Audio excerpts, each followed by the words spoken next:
किया तो मैंने वाइफ़ के अंदर बहुत सारी हो गई थी वाइफ़, और उसके बाद से भीतर से एक अलग सा ही शांति था। पहले भी वो योगा वगैरह या ध्यान वगैरह करने बैठती थी तो शायद 10 मिनट 15 मिनट बैठ पाती थी, बट जब वो विपासना करके वापस आई तो उसके बाद से वो एक एक घंटा मतलब बैठ जाने लगी एकदम आराम से। और उसके बाद से उसके बर्ताव में भी बहुत ज़्यादा मैंने कोशिश किया और मुझे बहुत सारा लाभ मिला। तो मैंने उसको मतलब धम्मा हॉल तक ही खाली सीमित नहीं रखा। मैं रात को सोने आता था इसलिए नहीं आया था क्योंकि मन में पहले से ही दूसरी बातें थी, दूसरे उलझे हुए रहते हैं कि ये दार्शनिक मान्यता मैं मान करके आया है, पता नहीं आत्मा के बारे में, परमात्मा के बारे में या और भी चीज़ों के बारे में मुझे जानकारी तो नहीं दी जा रही है। मुझे बस ये अपना शरीर देखने के लिए कहा जा रहा है, सांस देखने के लिए कहा जा रहा है। यह कैसा चीज़ है, लोगों को थोड़ा भ्रमित होता है, भ्रम आता है इस चीज़ का। तो अपने परंपरा से निकलने में कि जो भी आपकी परंपराओं की बातें हैं वो आप एक साइड रखिए 10 दिनों के लिए। मैं अच्छा और बुरा नहीं कहता हूँ, बस एक साइड रखिए, और जो 10 दिन आपको बताया जा रहा है वो पर नासमझी करने से व्याकुलता और बढ़ी। पूरा व्याकुल हो गया, पूरा ही व्याकुल हो गया। समझ नहीं पा रहा था। बार बार सूक्ष्म संवेदना हुआ तो एकदम ही खुशी हो गया। अरे बाप रे बाप, शरीर ही फील नहीं हो रहा है, अब तो मैं 10 घंटा बैठ जाऊंगा ऐसे। सेवा में आया तो फिर जब मैंने फिर से गुरुजी को सुना तो उसके बाद मुझे बात समझ में आई कि संवेदना को खाली देखना है, और सबसे मेन पॉइंट ये है कि सम्यक भाव बना के रखना है, दृष्टा भाव, समता भाव है। और यहाँ पे 100% दे अपना। और ज़्यादातर मैं देखता हूँ कि बहुत साधक लोग आते हैं यहाँ पे, तो घर में तो हम लोग प्रयास करते ही है खुद को बचाने के लिए, ये करते वो करते, वो सबसे जब थक जाते तभी ना यहाँ पे आते हैं। बट यहाँ पे आके भी किसी साधक को देखता हूँ, ये चाहिए वो चाहिए, मेरा ये प्रॉब्लम है, मुझे ये करना है, ये वो प्रॉब्लम है, तो पूर्ण तरह से समर्पण नहीं करते। मृत्यु को पार करने आया हूँ और सर्दी खांसी से डर रहे हो। दोस्तों, अभी मैं धम्मा तट सिलीगुड़ी में आया हुआ हूँ, और एक मेरे प्रिय मित्र हैं जो अक्टूबर महीने में, अक्टूबर 2024 में इन्होंने विपश्यना कोर्स किया, और उसमें मैं सेवा दे रहा था, और इत्तेफाक से आज मेरी मुलाकात इनसे हो गई, और आज वो सेवा दे रहे हैं और मैं मंगल मैत्री में शामिल होने के लिए आया था। तो वो अपने नाम के साथ साथ वो अपने विपश्यना यात्रा में कैसे जुड़े, कब आए और क्या उनका अनुभव रहा, वो आपको बताएंगे। मेरा नाम हेमंत राज है, और विपश्यना मैंने पहले एक दो दोस्त से सुन रखा था, बट मुझे लगता था कि दिल्ली पटना वगैरह में होता होगा, और मैं सिलीगुड़ी में रहता था। फिर मेरी फूफू की लड़की ने बोला कि विपश्यना करना है उसे, तो मैंने थोड़ा सा रिसर्च किया। वो लोग बोल रहे थे कि वो लोग सिक्किम जाना चाहते हैं विपश्यना करने, तो मेरी वाइफ भी मेरे बहन के साथ शामिल होना चाहती थी। फिर मैंने थोड़ा सा रिसर्च किया तो फिर पता चला कि घर के इतने नज़दीक ही सिलीगुड़ी में ही यहाँ पे ही एक धम्मा हॉल है। तो उसके बाद से फिर मैंने वाइफ को बोला कि ज़्यादा दूर जाके कुछ फ़ायदा नहीं है, पास में ही इतना मतलब पास में ही सेंटर है तो पास में ही जा सकते हैं। तो मैंने उसको मतलब मेरी वाइफ को और मेरी बहन को यहाँ पे भेज दिया। बट उस वक्त मैं किसी कारणवश विपास किया तो मैंने वाइफ के अंदर बहुत सारा, मुझे लगा कि जैसे आपने क्या क्या चेंजेस देखे अपने वाइफ के अंदर, अपने मैडम के अंदर, वो आप बताइए। यहाँ पे वाइफ जब कोर्स करने के बाद हो गई थी वाइफ, और उसके बाद से भीतर से एक अलग सा ही शांति था। पहले भी वो योगा वगैरह या ध्यान वगैरह करने बैठती थी तो शायद 10 मिनट 15 मिनट बैठ पाती थी, बट जब वो विपासना करके वापस आई तो उसके बाद से वो एक एक घंटा मतलब बैठ जाने लगी एकदम आराम से। और उसके बाद से उसके बर्ताव में भी बहुत ज़्यादा बीमार पड़ गई थी आफ्टर 9-10 मंथ्स। फिर भी उस बीमारी में भी शी वाज सो स्टेबल, मतलब एकदम स्टेबल थी। सो उसी कारण मुझे लगा कि मुझे भी करना चाहिए। तो फिर मैं भी अपने काम से थोड़ा सा छुट्टी मिला तो मैंने सोचा कि मैं भी जाऊं विपश्यना करूं। तो मैं आया विपश्यना करने और मैंने कोशिश किया और मुझे बहुत सारा लाभ मिला। ने जैसा कि मैंने बताया कि अक्टूबर 2024 में इन्होंने अपना पहला कोर्स किया था और उस समय मैं सेवा दे रहा था, तो मैंने देखा कि बहुत सारे लोग तो बैठ नहीं पाते थे, लेकिन इनके अंदर मैं एक चीज़ मैं देख पा रहा था।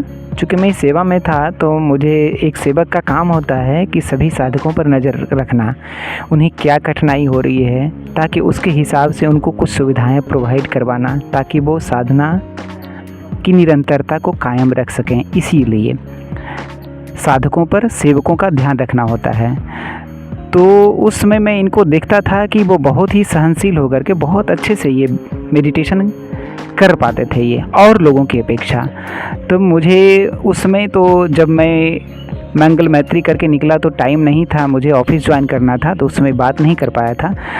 तो आज मैं बात करता हूँ इनसे कि पहला दिन से लेकर के 10वें दिन तक इनको कैसी कैसी अनुभूति हुई जब आनापान मिली। पहले आप बताएं कि जब आपको आनापान दी गई थी उस समय आपको कैसी अनुभूति हुई थी, आप बताएं अपने हमारे दर्शकों को। अच्छा, आनापान जब मिला पहला दिन, तो पहले दिन थोड़ा सा एक्साइटमेंट वगैरह भी था और आनापान कर रहा था, पर आनापान करते करते मन थोड़ा सा कभी इधर भटक जाता था, कभी उधर भटक जाता था। बट फॉर्चुनेटली गुरुजी ने एकदम अच्छे से समझा रखा था कि अगर मन भटके भी तो भी मतलब पैनिक नहीं करना। तो बहुत बार तो मन इधर उधर भटका, बट कभी भी उसके वजह से कभी भी मन में मैंने पैनिक नहीं लाया कि मेरा मन भटक गया तो यार मेरा टाइम वेस्ट हो गया, ऐसा मैंने कभी नहीं सोचा। मन भटक जाता था तो देखता था कि हाँ मन भटक गया है, तो फिर वापस फिर आनापान में लगा देता था। तो आनापान करने के बाद तो मैंने उसको मतलब धम्मा हॉल तक ही खाली सीमित नहीं रखा। मैं रात को सोने आता था तो भी आनापान करता था। एवरी टाइम मैंने आनापाना को मतलब अपने साथ रखा और उसको मैंने लगातार जब मतलब फ्री टाइम होता था, खाना खाने बैठता था, तब भी मैं आनापाना वगैरह करते ही रहता था। और उसके बाद से फिर आनापान के बाद 3 दिन बाद फिर विपासना साधना दिया। तो विपासना साधना ऐसा था कि मतलब तब गुरुजी ने तो बताया, बट बहुत सारा चीज़ आया था क्योंकि मन में पहले से ही दूसरी बातें थी, दूसरे वगैरह को सुन रखा था, तो जिससे वो जो बात था वो सीधा सरल बात को समझ नहीं। हेमंत जी ने बिल्कुल सही कहा कि जब शुरुआत में आते हैं तो हम अपने संस्कारों के मोटे मोटे लेप लेकर के आते हैं, अपने परिवेश के, अपने समाज के, अपने घर के परंपराओं के, अपने धार्मिक परंपराओं के, जिसका कोई तार्किक महत्व नहीं होता है, जिसका मेरे मानसिक शांति से कोई महत्व नहीं होता है। वो मोटे मोटे परत लेकर के आते हैं, वो मोटी मोटी चट्टानी परतें निकलने में टाइम लगती है, क्योंकि हम अपने परंपरा में ही उलझे हुए रहते हैं कि ये दार्शनिक मान्यता मैं मान करके आया है, पता नहीं आत्मा के बारे में, परमात्मा के बारे में या और भी चीज़ों के बारे में मुझे जानकारी तो नहीं दी जा रही है। मुझे बस ये अपना शरीर देखने के लिए कहा जा रहा है, सांस देखने के लिए कहा जा रहा है। यह कैसा चीज़ है, लोगों को थोड़ा भ्रम आता है इस चीज़ का। तो अपने परंपरा से निकलने में कहा, मेरे साथ भी जब मैं पहला कोर्स किया था तो मेरे साथ भी ऐसा ही हुआ था कि कुछ न कुछ लग रहा था कि कुछ मेरी परंपरा के विरुद्ध बातें हो रही है। कि जो भी आपकी परंपराओं की बातें हैं वो आप एक साइड रखिए 10 दिनों के लिए। मैं अच्छा और बुरा नहीं कहता हूँ, बस एक साइड रखिए। और जो 10 दिन आपको बताया जा रहा है वो सी बात है कि लोगों के साथ होती है। तो जो आप लोगों में से भी कोई पहला शिविर ज्वाइन करेंगे तो यह आपके साथ भी होने वाली है। तो हेमंत जी आगे का बात बताएंगे आप कि जब विपश्यना दी गई यानी चौथे दिन, उसके बाद आपको कैसा लगा, और उसके 10वें दिवस यानी मंगल मैत्री देने के बाद आपको कैसा लगा, और उसके बाद अब आपको कैसा फील हो रहा है, पूरे विस्तार से आप बताइए। तो चौथे दिन विपासना मिली। विपासना मिलने के बाद फिर वही मोटे मोटे लेप थे। मैं चौथे दिन ही पूरा फ्रस्ट्रेट हो गया था और इधर उधर मैंने संवेदनाओं को क्रिएट करने की कोशिश कर दी थी। मैं संवेदना देख नहीं रहा था, मैं संवेदना पैदा करने का कोशिश कर रहा था। तो मैंने वो सांस वगैरह को अपने वो नाक के ठीक नीचे जो सांस वगैरह है वहाँ पे हिट करना चालू कर दिया, वहाँ पे संवेदना क्रिएट करने की कोशिश कर दी और उसके सहारे पूरे शरीर भर में संवेदना क्रिएट करने की कोशिश कर दी मैंने। चौथे दिन मैंने बहुत मतलब नासमझी की और चौथे दिन नासमझी करी और नासमझी करने से व्याकुलता और बढ़ी, पूरा व्याकुल हो गया, पूरा ही व्याकुल हो गया। समझ नहीं पा रहा था, बार बार सूक्ष्म संवेदना जो स्थूल सुखद संवेदना के पीछे भाग रहा था। जो स्थूल संवेदना है उसको मैं नहीं देख रहा था, मतलब पसंद नहीं कर रहा था, उसके प्रति द्वेष जगा रहा था। तो उसके बाद गुरुजी बहुत समझाते थे पर क्या करे, मन समझता ही नहीं था। मन को लगता था कि नहीं, यही संवेदना ही सब कुछ है, सूक्ष्म संवेदना ही सब कुछ है।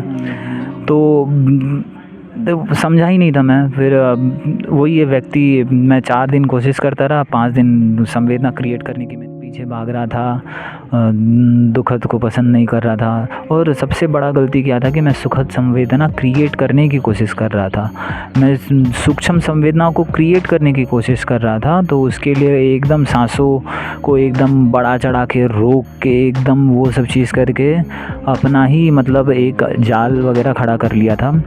तो चौथे दिन मैं बहुत थक गया, बहुत फ्रस्ट्रेट हो गया। 5वें दिन भी मैं बहुत ज़्यादा ही फ्रस्ट्रेट हो गया। छठे दिन फिर सुबह भर मैंने कोशिश की और जब मैं थक गया तो उसके बाद से मतलब मैंने कोशिश ही छोड़ दी। तो जैसे मैंने कोशिश वगैरह छोड़ दिया उसके बाद से मुझे एग्जैक्टली पता ही नहीं है, जैसे ही मैंने कोशिश छोड़ दिया तो उसके बाद से ऐसा कुछ संवेदना मुझे प्राप्त हुआ, मतलब कि मेरे पूरे शरीर पलट गए और शरीर से एक भी पेन जो था शरीर में वो सब खो गया, मतलब ख़त्म हो गया। तो उसके बाद से फिर मैंने वहाँ पे भी मैं धोखे में ही रहा। बाद में गुरुजी जिन्होंने बताया कि मतलब कभी कभी ऐसा होता है कि आपका मतलब शरीर जो है एकदम हल्का हो जाता है और शरीर ही फील नहीं होता है, पेन वगैरह सभी शरीर से चले जाते हैं। बट वो भी एक क्या बोलते हैं, अनित्य स्वभाव ही है शरीर का। तो जब वो हो गया तो उसके बाद से एकदम खुश हो गया। चौथे और 5वें सूक्ष्म संवेदना हुआ तो एकदम ही खुशी हो गया, अरे बाप रे बाप, शरीर ही फील नहीं हो रहा है, अब तो मैं 10 घंटा बैठ जाऊंगा ऐसे। तो बहुत मज़े लिए। तो और 7वें दिन फिर हालत वैसी होगी कि अब 7वें दिन तो वो जो कल 6ठे दिन जो हुआ था यार, वो फिर से अनुभव हो जाए यार। वो क्या हुआ था 6ठे दिन यार, शरीर ही महसूस नहीं हो रहा था, इतना हल्कापन आया था यार, वो फिर से हो जाए ऐसे ही करते करते तो 7वें दिन तो मैं और ज़्यादा ही मतलब बहुत ज़्यादा व्याकुल हो गया था। उस 7वें दिन मैंने गुरुजी को जाके पूछा कि गुरुजी मुझे 6ठे दिन ऐसा हुआ था और अभी 7वें दिन नहीं हो रहा है। मैं मतलब गुरुजी बहुत समझाते कि क्रेविंग नहीं करना है, बट अब कैसे भूल जाए वो बात जो 6ठे दिन जो हुआ दिन भर, वो इतना मतलब प्रभावशाली था कि उसको कैसे भूल जाऊँ। इतना मतलब मैंने राग जमा लिया था उसके प्रति कि मतलब अब मैं उस चीज़ को भूल ही नहीं पा रहा था। मेरा 7वें दिन का पूरा साधना मतलब वो मतलब एकदम ही मतलब ख़राब रहा, मैं पूरा ही पीछे भागते रहा उसके। फिर 8वें दिन जैसा तैसा होश आया, 8वें दिन होश आया, 9वें दिन होश आया, करता गया 10वां दिन कंप्लीट हुए। फिर मंगल मैत्री की साधना मिली, तो मंगल मैत्री की साधना में बहुत अच्छा लगा करके, मैत्री वगैरह देके बहुत अच्छा लगा। और उसके बाद से फिर विपासना कंप्लीट हो गई। तो विपासना कंप्लीट होने के बाद मैं वापस घर चला गया अपने, बट घर चला तो गया, विपासना कंप्लीट भी हो गई, अच्छा भी लगा, बट वो 6ठे दिन की याद ही लेके घर गया था, बात पूरी समझी नहीं थी मैंने।